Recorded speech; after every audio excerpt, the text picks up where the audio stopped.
Bonjour à toutes et à tous, j'espère vous retrouver en pleine santé.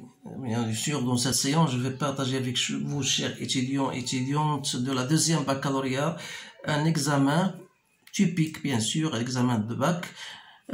C'est un examen qui est plus ou moins difficile, qui comporte certaines questions que vous devez savoir et pour le moment, c'est le moment pour vous donner certaines astuces, comment étudier une fonction, bien sûr, parce que ici dans mon choix était basé sur des choses qui vont vous permettre, bien sûr, de comment étudier une fonction à partir de ce qu'on vous donne. Par exemple, ici, on vous donne un tableau de variation et à partir de ce tableau de variation, vous devez, bien sûr, trouver les réponses à certaines questions. Alors, pour ne pas trop parler, on va attaquer, bien sûr, notre sujet. Et c'est à vous de stopper la vidéo, bien sûr, pour lire les questions. Et on va, bien sûr, comparer vos résultats avec les miens. Donc, on donne ci-dessous le tableau de variation de la fonction h définie sur 0 plus l'infini. On donne, voilà, h de x est égal à x moins 1 plus x ln de x, c'est une fonction simple. Voilà son domaine de définition. Ça veut dire que c'est une fonction qui est décroissante dans ce domaine-là et c'est une fonction croissante. Donc, vous remarquez bien sûr que elle part de la valeur moins 1 vers une valeur qui est négative. Ça veut dire ici que la fonction elle est négative. Puis de moins 1 vers plus l'infini, ça veut dire qu'il y a quelque chose qui va passer, va couper l'axe des abscisses. Voilà, on va répondre à ces questions-là. La première des choses, de calculer h de 1.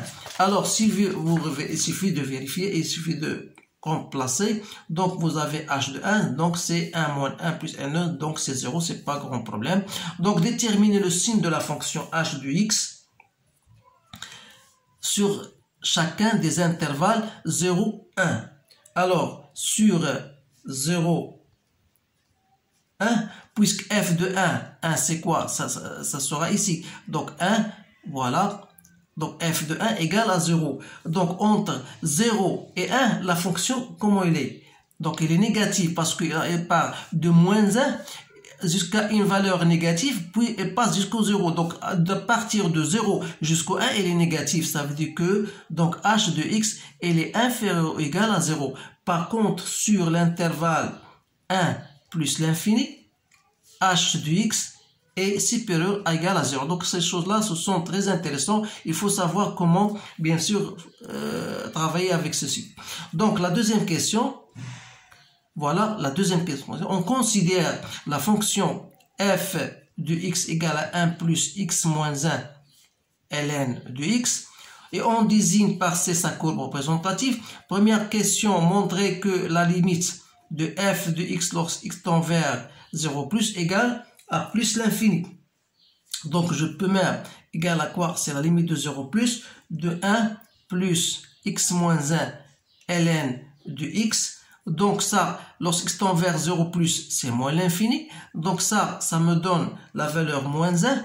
Donc il reste moins 1 pour moins 1. Donc c'est plus l'infini. Donc il n'y a pas grand chose à faire. Donc ça veut dire quoi? L'interprétation graphique, c'est que la fonction, bien la courbe représentative de la fonction, admet une asymptote verticale d'équation x égale à 0. Donc je passe. Question B. Calculer la limite de f de x lorsque x tend vers plus l'infini. Donc, c'est plus simple, puisque ça, x moins 1, c'est plus l'infini, donc plus l'infini, donc c'est plus l'infini. Donc, lorsqu'il n'y a pas une question difficile, je ne me tarde pas sur ces choses-là. Donc, la limite maintenant de f de x sur x, lorsque x tend vers plus l'infini, donc ça sera la limite de 1 sur x, plus x moins 1 sur x fois ln de x. Alors ça, c'est plus l'infini. Ça vous donne 1. Ça vous donne 0. Donc 1 fois plus l'infini, c'est plus l'infini. Donc qu'est-ce qu'on va dire? On va dire que la courbe représentative de la fonction admet une branche parabolique de direction l'axe des ordonnées. Donc C de f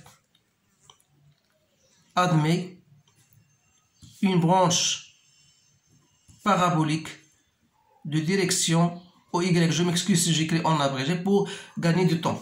Alors, troisième question. Montrer que pour tout x appartenant à 0+, donc quel que soit x appartenant à 0+, l'infini, montre que f' de x égale à h de x sur x. Alors là, f étant une fonction bien sûr dérivable, puisqu'il est composé de fonctions dérivables, donc il suffit de chercher votre dérivée f', c'est x moins 1 prime fois ln de x plus x moins 1 fois ln de x, sa dérivée. Donc ça vous donne f' de x égale à ln de x plus x moins 1 sur x. Donc si vous faites même dénominateur, donc ln de x sur x. Donc c'est bien h de x sur x. Alors une fois on a ceci, voilà les questions qui vont se poser. Dressez le tableau de variation. Voilà, je vous laisse bien sûr le temps de stopper la vidéo pour lire les questions ou bien pour scanner la vidéo pour répondre aux questions.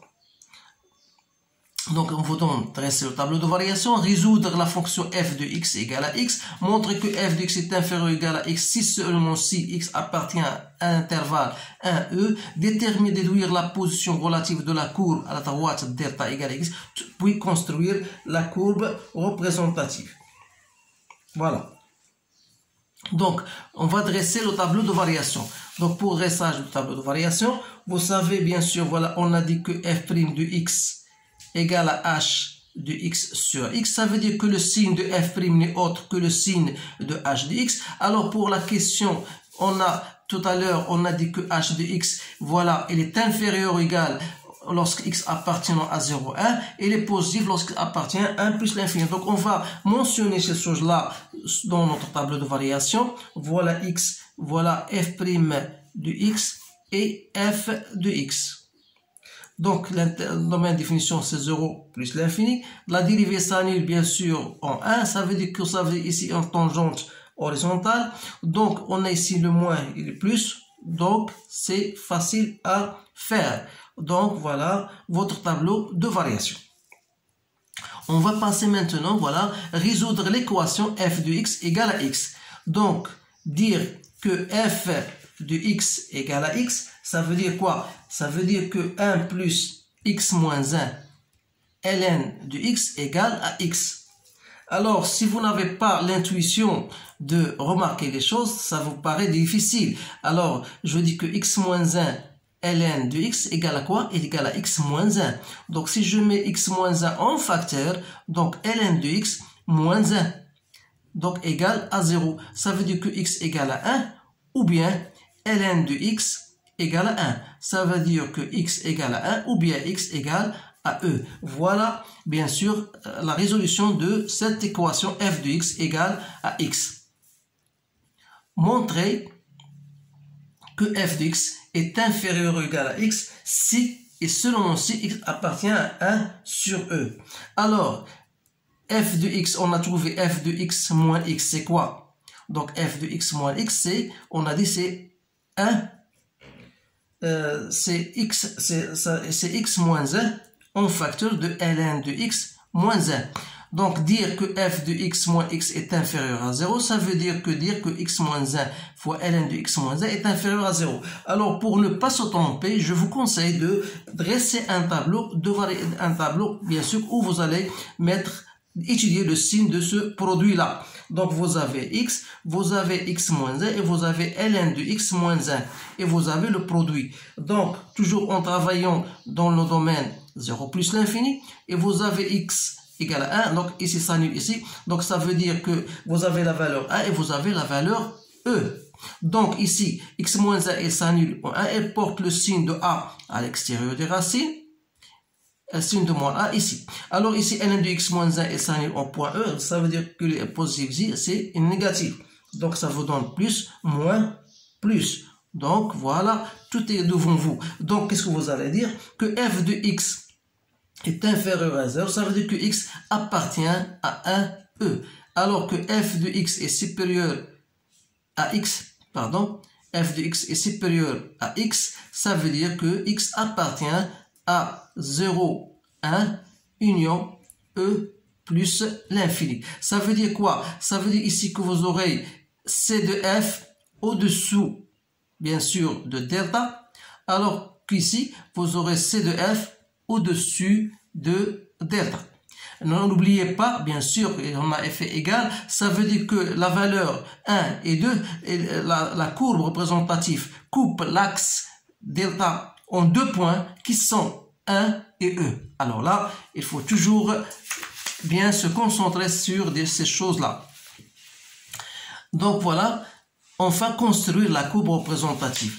Donc construire la courbe représentative, voilà, j'ai mis la place ici. Voilà, on a déjà qu'on a une tangente horizontale au point x égale à 1. Voilà la droite d'équation y égale à x. On a dit que la courbe va couper l'axe delta en 2 points au point 1 et au point E. Voilà, là, j'ai reposé le point E 2,7. Voilà, on se 2 points. Et on a dit entre 1 et E, la courbe se trouve au-dessous de delta. Alors que entre 0 et 1 et entre E et plus l'infini, il se trouve au-dessus. Donc, il suffit de, bien sûr, tracer votre courbe. Voilà, je vais la tracer. Voilà. Donc, il faut s'habituer à tracer les courbes parce que la plupart des étudiants trouvent des difficultés sur le traçage des courbes. Voilà.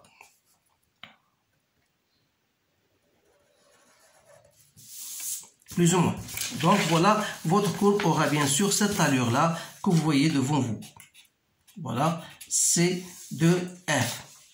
Alors là, je passe aux questions suivantes.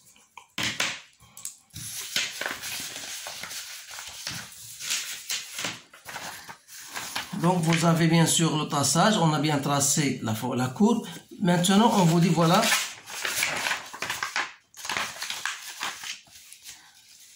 Soit, question 6, voilà soit l'aire en unité, en UA, de la partie du plan limitée par la courbe, la droite d'équation delta et la droite x égale à 1 et x égale à E. Ça veut dire quoi?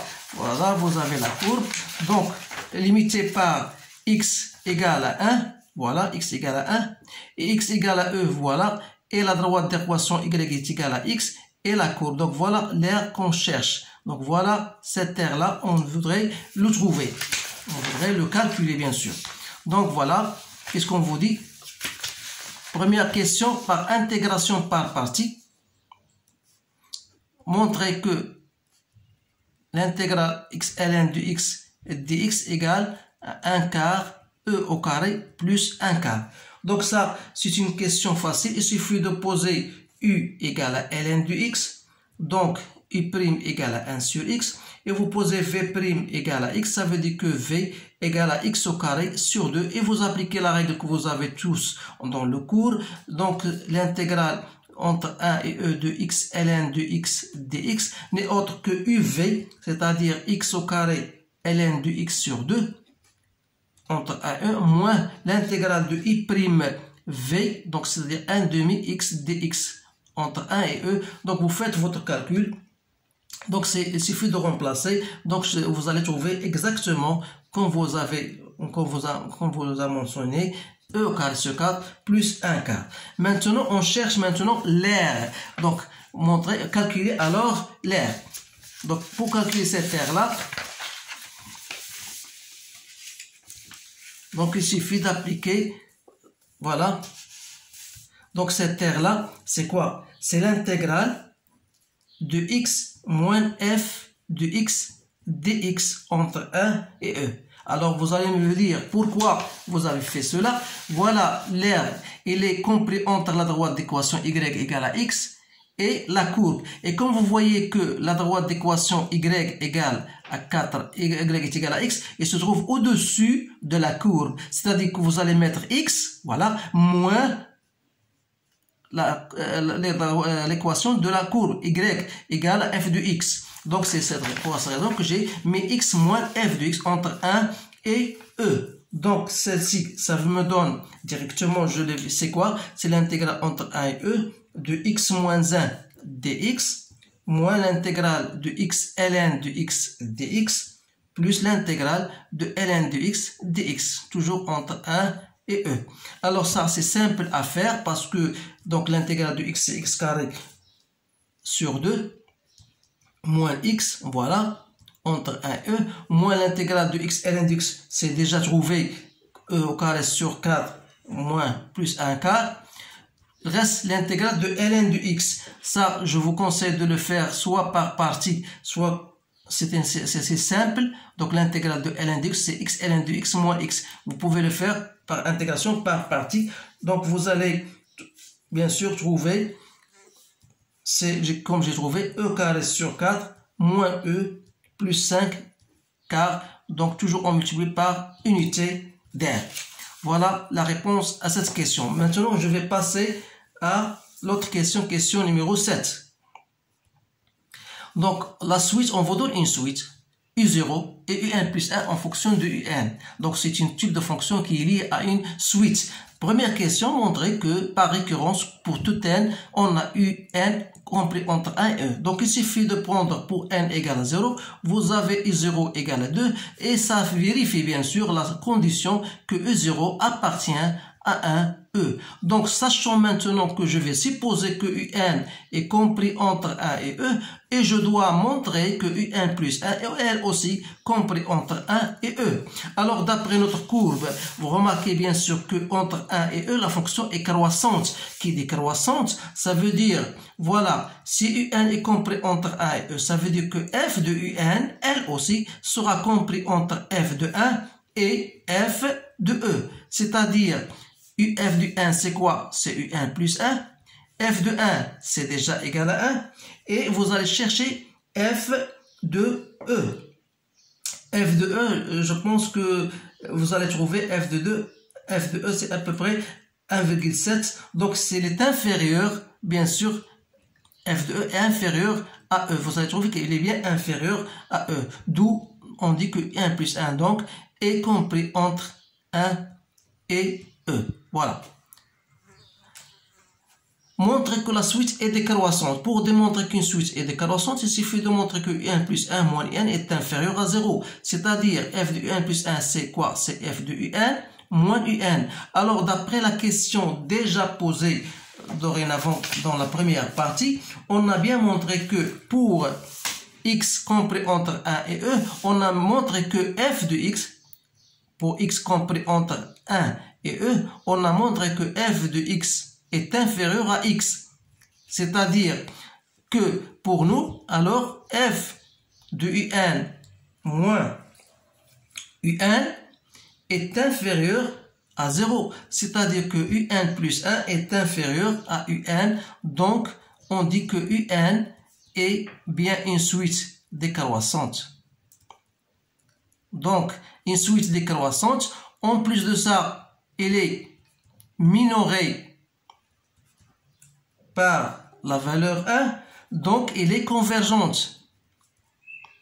Donc, elle est convergente. Donc, qu'est-ce qu'il me reste? Il me reste de déterminer sa limite. Alors, la limite de cette suite, donc comme f, je remarque, f est continu sur l'intervalle 1 et E. Donc, limite, si je pose limite de n lorsque n tend vers plus l'infini comme étant égal à L, ça veut dire que L va prendre deux valeurs, soit L égale à 1, soit L égale à E. Donc, puisque UN, on a déjà montré qu'il est décroissante, et on a U0 égale à 2, alors, ça veut dire E2, donc est inférieur à E, alors là, ça veut dire que la limite L qu'on cherche, c'est 1. Donc, L égale à 1. Donc, j'écris la limite de UN lorsque n tend vers plus l'infini, c'est bien égal à 1. Donc, je m'excuse, toujours, je vous le dis toujours, et je précipite un petit peu, donc c'est pour gagner un peu de temps, et je ne voudrais pas dépasser la demi-heure parce que ça me gêne de dépasser ce temps-là. Alors là, vous avez le temps de refaire cet exercice-là. C'est un exercice assez complet, donc il comporte certaines questions et je vous ai dit tout simplement les astuces que vous devez faire attention parce que le jour de l'examen, on se base toujours sur ce genre de questions. Alors je vous souhaite une bonne chance et je vous dis à bientôt.